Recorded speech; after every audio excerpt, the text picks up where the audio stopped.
नमस्कार दोस्तों। आज के इस खास विश्लेषण में आप सभी का बहुत बहुत स्वागत है। आज हम एक ऐसे विषय पर बात करने जा रहे हैं जिसका इंतजार बहुत से उम्मीदवार बेसब्री से कर रहे हैं। जी हां, हम बात कर रहे हैं यूपी ट्रिपल एससी ग्राम पंचायत अधिकारी यानी वीपीओ भर्ती 2026 की।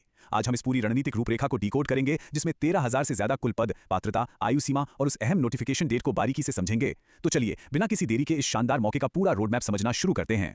आगे बढ़ने से पहले आइए जल्दी से देख लेते हैं कि आज के इस विश्लेषण में हम किन किन बिंदुओं को कवर करेंगे। हम बात करेंगे वीपीओ भर्ती 2026 के ओवरव्यू की, फिर देखेंगे कि रिक्तियों का वार्षिक विभाजन कैसे होगा, जरूरी पात्रता और आयु सीमा क्या है, जून 2026 में अपेक्षित नोटिफिकेशन की टाइमलाइन क्या है, और आखिर में सबसे दिलचस्प टॉपिक पीईटी कट ऑफ का पूरा गणित समझेंगे।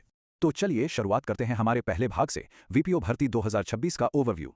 देखिए, 2027 के चुनावों से ठीक पहले आयोग पूरी तरह से एक्शन मोड में आ चुका है। पंचायती राज विभाग के एक आधिकारिक नोटिस ने कंफर्म किया है कि वर्तमान में ग्राम पंचायत अधिकारी के कुल 13,106 पद रिक्त हैं। जी हां, 13,106। जरा सोचिए, इतने बड़े पैमाने पर खाली पद उन सभी उम्मीदवारों के लिए एक बहुत बड़ी उम्मीद की किरण है जो सरकारी क्षेत्र में अपना शानदार करियर बनाना चाहते हैं। ये नंबर अपने आप में बहुत कुछ बयां करता है।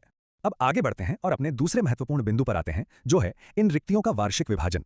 अब आपके मन में यह सवाल आ रहा होगा कि क्या ये सभी 13,000 से ज्यादा पद एक साथ भरे जाएंगे? तो आपको बता दूं, ऐसा बिल्कुल नहीं है।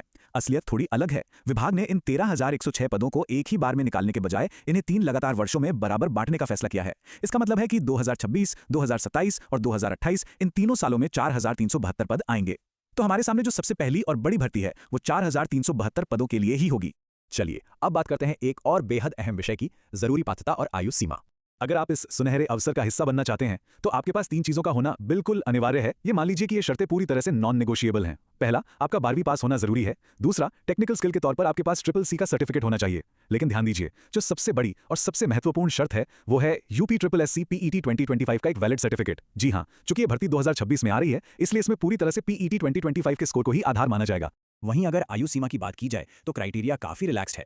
ये 18 से 46 वर्ष के बीच रखा गया है, जो कि एक काफी बड़ा और शानदार दायरा है। इसके अलावा सामान्य वर्ग यानी जनरल कैटेगरी को छोड़कर अन्य सभी आरक्षित श्रेणियों के लिए मानक नियमों के हिसाब से उम्र में जो छूट मिलती है वो भी पूरी तरह से लागू होगी। अब आते हैं उस सवाल पर जो हर उम्मीदवार के दिमाग में घूम रहा है कि आखिर ये नोटिफिकेशन आएगा कब। आइए जून 2026 की इस अपेक्षित टाइमलाइन को डीकोड करते हैं। देखिए, इस तारीख के पीछे एक बहुत ही सटीक रणनीतिक लॉजिक है। 2025 में आपका पीईटी परीक्षा का साइकिल चलेगा। अब विभाग को हर हाल में 2026 के अंत में शुरू होने वाले अगले पीईटी साइकिल से पहले ही 2025 के स्कोर्स के आधार पर इस भर्ती का नोटिफिकेशन निकालना होगा। बस यही वजह है कि पूरी उम्मीद है कि आपको जून 2026 में वीपीओ का ऑफिशियल नोटिफिकेशन देखने को मिल जाएगा। अब हम इस विश्लेषण के सबसे दिलचस्प और बहुचर्चित हिस्से पर पहुंच गए हैं, पीईटी कट ऑफ का गणित।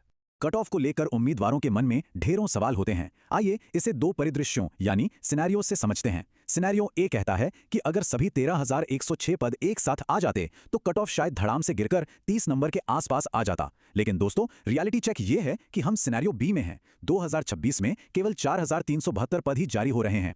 पदों की इस छोटी संख्या का सीधा सा मतलब है कि कंपटीशन बेहद कड़ा रहने वाला है और कट ऑफ हाई लेवल पर ही रहेगी। चलिए इस गणित को थोड़ा और गहराई से ऐतिहासिक आंकड़ों के साथ समझते हैं। जरा पिछली लेखपाल परीक्षा को याद कीजिए। उसमें लगभग 8,000 रिक्तियां थी और उसके लिए पेट का कट ऑफ गया था 55.12।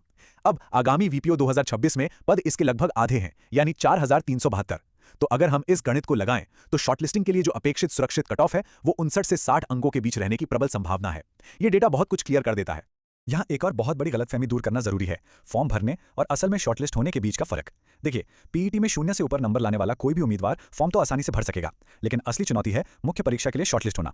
और उस फाइनल शॉर्टलिस्टिंग के लिए आपको वही 59 से 60 अंकों वाला सेफ स्कोर चाहिए होगा। फॉर्म भरना गारंटी नहीं है, असली खेल आपके स्कोर का है।